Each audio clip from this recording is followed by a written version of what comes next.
सो hey everyone, तो इस video में आज हम बात करने वाले हैं वाइस प्रेसिडेंट और गवर्नर, जो कि एक इम्पॉर्टेंट टॉपिक है पॉलिटी का। तो हम स्टार्ट करते हैं। अगर हम बात करें गवर्नर की, तो गवर्नर जो है वो किसका पार्ट होता है? वो पार्ट होता है स्टेट एग्जीक्यूटिव का। यस, स्टेट एग्जीक्यूटिव का। अगर हम बात करें, ये पहली बात तो कॉन्स्टिट्यूशनल हेड है। Constitutional head and agent of central government है। Sorry, agent of central government. But what does the qualification needs to become the governor? तो अब हम क्वालिफिकेशन की बात करें। क्वालिफिकेशन चाहिए, पहली बात तो सिटीजन ऑफ इंडिया होना चाहिए, 35 ईयर्स प्लस एज होनी चाहिए, आउटसाइडर होना चाहिए। ये बहुत इंपॉर्टेंट चीज है। मतलब कोई राजस्थान का इंसान है, वो यूपी में जाके गवर्नर बन सकता है। मतलब सेम स्टेट का पर्सन गवर्नर ही बन सकता है सेम स्टेट में। ये चीज आउटसाइड का मतलब सिंपल शब्दों में अगर समझो तो ठीक है, आउटसाइडर होना चाहिए। और इस ओथ कौन दिलाता है? ओथ दिलवाता है गवर्नर को chief justice of high court. Chief justice of high court, अगर हाई चीफ जस्टिस अवेलेबल नहीं है तो उस केस में सीनियर मोस्ट जज दिलवाएगा, सीनियर मोस्ट जज ऑफ हाई कोर्ट। और प्रेसिडेंट को कौन दिलवा रहा था? Chief justice of supreme court. अगर वो भी अवेलेबल नहीं होता तो सीनियर मोस्ट जज। ठीक है। अगर हम बात करें कंडीशन ऑफ ऑफिस की, तो उसमें वो कोई भी ईदर हाउस का मेंबर नहीं होना चाहिए।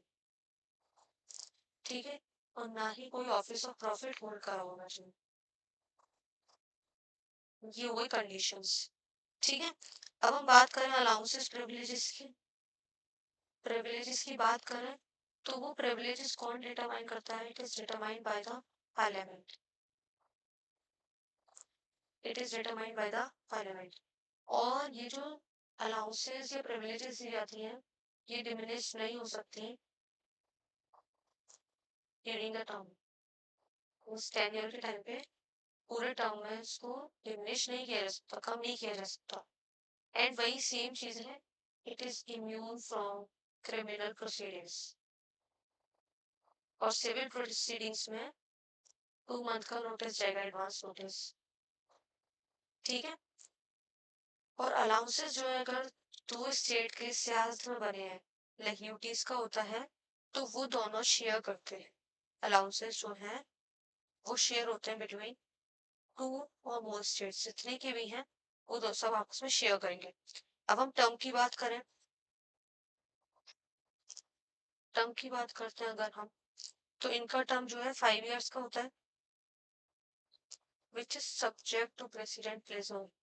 जब तक प्रेसिडेंट चाहेगा तब तक। 5 टर्म का तो होता ही होता है, पर ये फिक्स नहीं, जब तक प्रेसिडेंट चाहेगा तब तक। ठीक है। कोई फिक्स टेन्योर नहीं है इसका मतलब। वही मैंने बताया, नो फिक्स टेन्योर। अगर हम देखें, रिजाइनेशन किसको देंगे? गवर्नर किसको देगा रिजाइन? रेजिग्नेशन टू प्रेसिडेंट, क्योंकि वो एजेंट है प्रेसिडेंट। और इनका ट्रांसफर और अपॉइंटमेंट हो सकता है सेम स्टेट या अनदर स्टेट। ठीक है। अगर हम बात करें रिमूवल की, इम्पीचमेंट की, तो वो कैसे होता है? हमने प्रेसिडेंट का पढ़ा था, याद है ना? अब इनका देखते हैं। इम्पीचमेंट जो है, इसमें कोई भी स्पेसिफिक ग्राउंड नहीं है mention, no specific ground mention, पहली बात। ठीक है। और ये नॉन जस्टिशिएबल है, ये कोर्ट में जाके नहीं कर सकते, नॉन जस्टिशिएबल। अगर हम वैकेंसी की बात करें, वैकेंट कैसे होगी इनकी पोजीशन? अगर हम वैकेंसी की बात करें तो सीट कैसे वैकेंट होगी? डेथ की वजह से हो सकती है, या फिर एक्सपायरी हो जाए, या रिजाइन कर दें, रेजिग्नेशन से, या रिमूवल से। यही ग्राउंड्स हो सकते हैं। यस, टेन्योर की एक्सपायरी हो जाए या रेजिग्नेशन हो जाए, रिमूवल या फिर डेथ हो जाए, तो उस केस में प्रेसिडेंट जो है वही अपॉइंट करेगा। जब प्रेसिडेंट के केस में अगर हम बात करें तो उसमें कौन होता था, वीपी होता था, वाइस प्रेसिडेंट एक्ट करता था। बट इस केस में जो है प्रेसिडेंट जो है अपॉइंट करेगा as an interim governor, as an interim governor वो गवर्नर। ठीक है, अब हम प्रिविलेजेस की बात करें तो मैंने बता दी 2 मंथ का नोटिस जाता है और क्रिमिनल प्रोसीडिंग से इम्यून रहते हैं। अब हम पावर्स की बात करते हैं। पावर्स कौन कौन सी होती है, पहली होती है एग्जीक्यूटिव पावर। प्रेसिडेंट के केस में क्या होता था, कोई भी एग्जीक्यूटिव एक्शन होता था वो प्रेसिडेंट के बिहाफ पे होता था, प्रेसिडेंट के नाम पे होता था। बट इसमें क्या होगा, स्टेट लेजिस्लेचर का जो भी काम होगा वो किसके नेम पे होगा, वो गवर्नर के नेम पे होगा। कोई भी एक्शन होता है इन हिज नेम। ठीक है, और कोई को भी अपॉइंट करेगा की ऑफिशियल्स लाइक मेंबर्स हो गए स्टेट फाइनेंस कमीशन के, तो कौन अपॉइंट करेगा, वो करेगा गवर्नर। ऑर्डिनेंसेस पास करने हैं। ऑर्डिनेंसेस क्या होते हैं, जब स्टेट लेजिस्लेचर सेशन में नहीं होगी उस टाइम कोई भी टेम्पररी लॉ इशू करना है तो वो गवर्नर इशू कर सकता है। बट वो पूरी तरह से लॉ नहीं बनता, परमानेंट लॉ नहीं होता, वो टेम्पररी लॉ होता। जब वो सेशन में आएगी, अगर वो बिल बनाना एक्ट चाहती है, वो लॉ बनाना चाहती है बिल को, तो उसमें फिर वो पास किया जाता है। ठीक है, वो चीज होती है। ऑर्डिनेंसेस वो होते हैं, ये ऑर्डिनेंसेस इशू करते हैं स्टेट लेजिस्लेचर के केस में, अगर स्टेट लेजिस्लेचर जो है सेशन में नहीं है तब। ठीक है, अब हम बात करते हैं लेजिस्लेटिव पावर्स की। जिनकी लेजिस्लेटिव पावर्स कौन कौन सी हैं। अगर हम लेजिस्लेटिव पावर की बात करें तो पहली बात तो इंटीग्रल पार्ट होते हैं स्टेट लेजिस्लेचर के, लाइक प्रेसिडेंट कैसे पार्लियामेंट का पार्ट है, ऐसे ये होते हैं। ये समन करते हैं, प्रोरोग करते हैं, प्रोरोग करते हैं, प्रोरोग, ये डिसॉल्व करते हैं स्टेट लेजिस्लेचर को। यस, स्टेट लेजिस्लेचर को ये मैसेज सेंड करते हैं किसको, it send messages to state legislature. ये नॉमिनेट करते हैं 1/6 of state legislative council members and one Anglo-Indian and one Anglo-Indian। ये कब तक था, ये टिल 2020 तक था वैसे, अब ये खत्म कर दिया गया। ऑर्डिनेंसेस जो है वो अप्रूव होने चाहिए विद इन 6 वीक्स। जो ऑर्डिनेंसेस मैंने बताए थे, ये रिपोर्ट अपनी प्रेजेंट करते हैं कहाँ पर, इट लेज रिपोर्ट ऑफ, किस किस की रिपोर्ट को प्रेजेंट करते हैं, स्टेट फाइनेंस कमीशन की रिपोर्ट हो गई या एसपीएससी की रिपोर्ट हो गई या कैग की रिपोर्ट हो गई। ठीक है, अब हम बात करते हैं फाइनेंशियल पावर की। इनकी फाइनेंशियल पावर क्या है, अगर हम फाइनेंशियल पावर की बात करें तो पहली बात तो मनी बिल के लिए या डिमांड फॉर ग्रांट्स के लिए किसकी रिकमेंडेशन लेनी होगी, वो लेनी होगी गवर्नर की। ठीक है, पहली बात तो ये हो गई। दूसरी क्या होगा, ये कॉन्स्टिट्यूट करते हैं स्टेट फाइनेंस कमीशन को for 5 years, state finance commission को फॉर 5 years। और ये कंटिजेंसी फंड ऑफ स्टेट से एडवांसेस कर सकते। ठीक है, अब हम जुडिशियल पावर की बात करें। प्रेसिडेंट के पास तो जुडिशियल पावर बहुत ज्यादा थी, बट इनके पास थोड़ी कम होगी, क्योंकि पहली बात तो ये अपॉइंट करते हैं डिस्ट्रिक्ट जज को, अपॉइंट करते हैं डिस्ट्रिक्ट जज को in consultation with high court, in consultation with high court consultation भी हाई कोर्ट की कंसल्टेशन के बिना डिस्ट्रिक्ट जज को ये अपॉइंट नहीं कर सकते। ये एक बहुत इंपॉर्टेंट पॉइंट हो जाता है जब ये हम बाद में कुछ ऐड कर देते हैं तो। ये पहली बात, ये कैन नॉट पार्डन, ये माफ नहीं कर सकते डेथ सेंटेंस को, वो केवल और केवल प्रेसिडेंट कर सकता है। डेथ सेंटेंस को ये पार्डन नहीं कर सकते, बट ये ग्रांट कर सकते हैं पार्डन, रिप्राइज, मुझे फिर से बताने की जरूरत नहीं है, पहले ही बता चुकी हूँ। Reprise, respite, pardon, commute, commutation and remission. किसके अंडर? अंडर स्टेट लॉस के अंडर ये इन चीजों को ग्रांट कर सकते हैं, बट डेथ सेंटेंस को ग्रांट नहीं कर सकते। ठीक है, ये चीज है, बट इनके पास कोई भी डिप्लोमेटिक पावर नहीं है, कोई भी मिलिट्री पावर नहीं है, नो मिलिट्री पावर, कोई भी डिप्लोमेटिक पावर नहीं है। इमरजेंसी पावर में क्या होता है, इमरजेंसी में क्या पावर है इनके पास? इनको रिपोर्ट सबमिट करनी होती है प्रेसिडेंट को during regarding the imposition of president rule. अगर प्रेसिडेंट रूल लगाना है, बस इनके पास यही पावर है। अगर किसी स्टेट में प्रेसिडेंट रूल लगवाना है गवर्नर को, तो वो रिपोर्ट सबमिट कर सकते हैं टू द प्रेसिडेंट। ठीक है, अब हम बात करें ऑर्डिनेंसेस की, तो ऑर्डिनेंसेस किसके, कौन से आर्टिकल के अंडर आता है? वो आता है अंडर आर्टिकल 213, 123 प्रेसिडेंट के अंडर में आता है। ऑर्डिनेंसेस मैंने बता दिया, जब स्टेट लेजिस्लेचर सेशन में नहीं होता। मैक्सिमम लाइफ कितनी होती है? 6 months प्लस 6 weeks। ऑर्डिनेंसेस जो है वो जब रीअसेंबली हो जाती है स्टेट लेजिस्लेचर की, तो उसके सामने इसको रखना होता है, लेड स्टेट लेजिस्लेचर जब रीअसेंबली हो जाती है स्टेट लेजिस्लेचर की तब। ठीक है, अब हम बात करते हैं पार्टिंग पावर की। पार्टिंग पावर की बात करी नहीं कि वो किस में ऑफेंसेस किसमें ग्रांट कर सकते हैं, वो अगेंस्ट स्टेट लॉस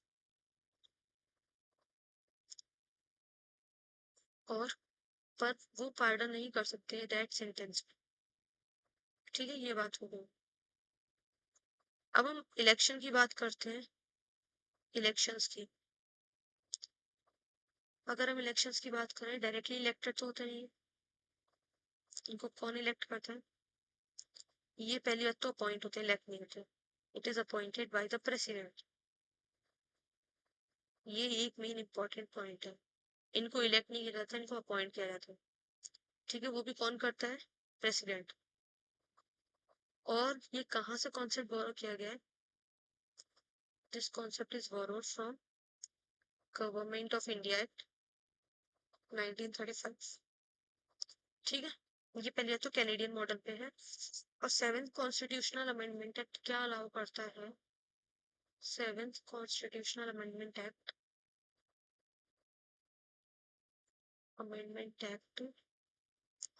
जो है अलाउ करता है गवर्नर को कि वो 2 से ज्यादा 2 और मोर स्टेट्स के गवर्नर बन सकते हैं।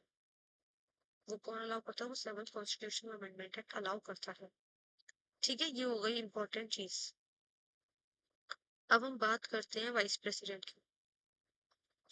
गवर्नर का बस इतना ही था, अब हम आते हैं vice president. Vice president, vice president की बात करें, ये सेकंड हाईएस्ट ऑफिस है। It is the second highest office of India, sorry in India. ठीक है, ये कहाँ से लिया, ये किस मॉडल पे बेस्ड है? ये अमेरिकन मॉडल पे बेस्ड है, अमेरिकन वाइस प्रेसिडेंट के मॉडल पे बेस्ड है इंडिया का। इलेक्शंस की अगर हम बात करें, पहले तो क्वालिफिकेशन की बात कर लेते हैं। क्वालिफिकेशन की बात करें तो सेम क्वालिफिकेशन है, it must be a citizen of India, must be a citizen of India. Age जो है वो एटलीस्ट 35 ईयर्स प्लस होनी चाहिए एज। वो क्वालिफाइड होने चाहिए for the election of Rajya Sabha, for the election of Rajya Sabha. ठीक है, ओथ कौन दिलवाता है इनको? ओथ की अगर बात करें तो it is administered by the president. और अगर प्रेसिडेंट ने किसी को भी अपॉइंट कर रखा है और एन अपॉइंटेड रिप्रेजेंटेटिव, वो इनको वोट दिला देंगे। ठीक है, कंडीशन क्या है ऑफिस की? कंडीशन ये है कि वो मेंबर नहीं होने चाहिए, मेंबर नहीं होने चाहिए, can not be a member of, किस किस के मेंबर नहीं होने चाहिए? कोई भी पार्लियामेंट के, जैसे राज्यसभा और लोकसभा, पार्लियामेंट और स्टेट लेजिस्लेचर के। ठीक है, ना ही कोई ऑफिस ऑफ प्रॉफिट होल्ड करे होना चाहिए, no office of profit, not hold any office of profit, any office of profit. ठीक है, अलाउंसेस प्रिविलेजेस की बात करें तो वो, इनकी प्रिविलेजेस जो हैं वो कैसी होती हैं? वो पहली बात तो ये चेयरमैन होते हैं as an ex official chairman of Rajya Sabha. Yes, तो ये पहले तो चेयरमैन है तो वो उसी की सैलरी रिसीव करेंगे। तो ये हो गया इनका, कॉन्स्टिट्यूशन में स्पेसिफाइड नहीं है इनकी इम्यूनमेंट्स। ठीक है, अगर हम बात करें इलेक्शंस की, पहली बात तो इनकी इनडायरेक्ट इलेक्शंस है।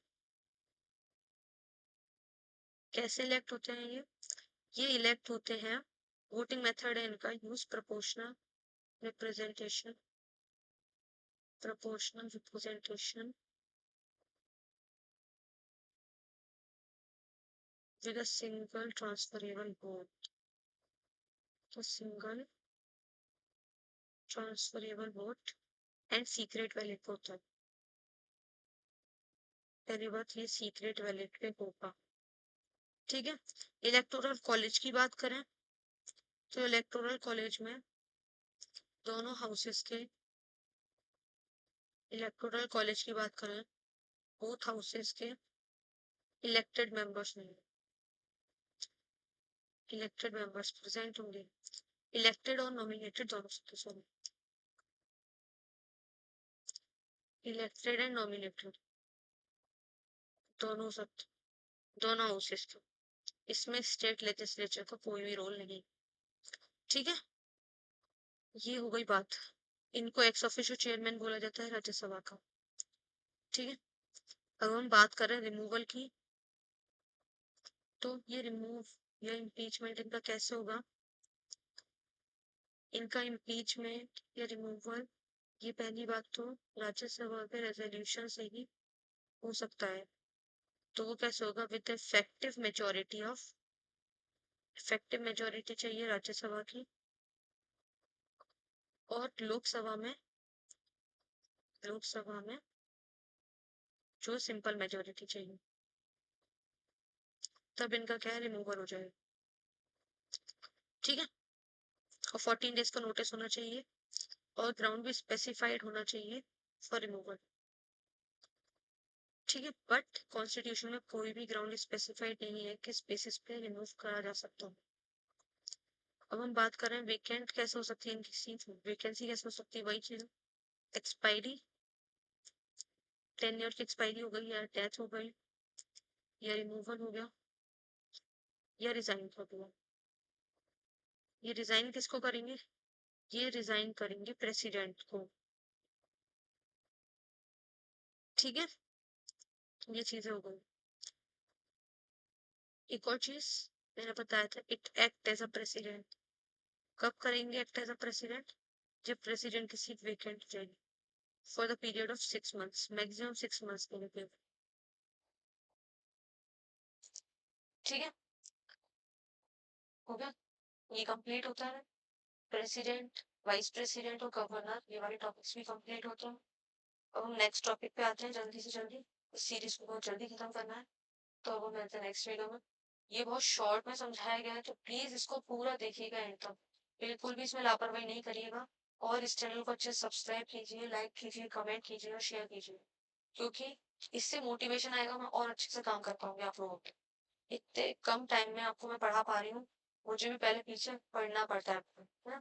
तो आप समझ सकते हैं। तो मिलते हैं नेक्स्ट वीडियो में। Till then bye bye.